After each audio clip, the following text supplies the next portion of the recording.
Tukasema mhubiri anahubiri bila kuangalia maandiko. Bwana Yesu asifiwe. Zaburi moja inasema namna hii.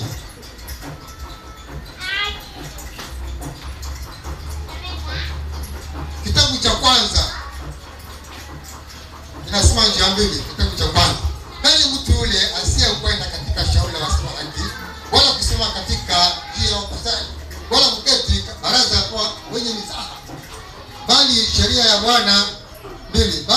Bwana ndiyo mpendezayo, na sheria yake hutafakari mchana na usiku.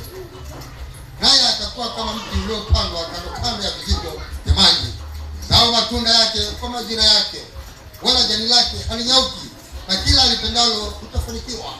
Bwana Yesu asifiwe sana. Daudi akasema kwamba heri mtu yule asiyekwenda katika mashauri ya wasio haki.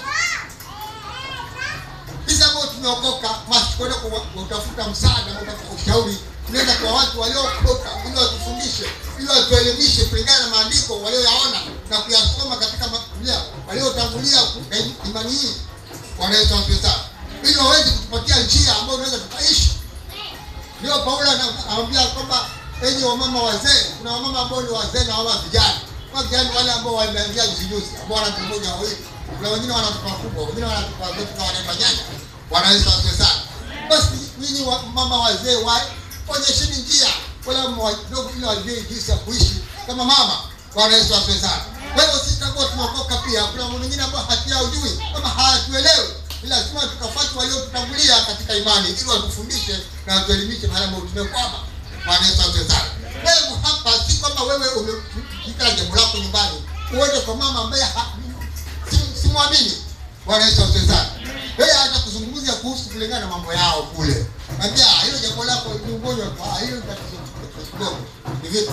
Kuna fulani hapa hiyo jambo hata haliwezi kabisa ukapona mara moja. Utapona ni kitu kidogo tu la kufanyia mara moja upone. Kwa sababu amejaa yale alionayo. Lakini mtu ambaye amejaa Mungu atakwambia yale alionayo ndani ya Mungu. Naambia kwamba hili ni jambo ambalo linastahili tufanye hivi na Mungu ataonekana. Na mtachukua maombi mtachukua kwa njia fulani kwa ajili ya kumtumikia Mungu na Mungu akawasaidia katika jambo hili. Bwana Yesu asifiwe.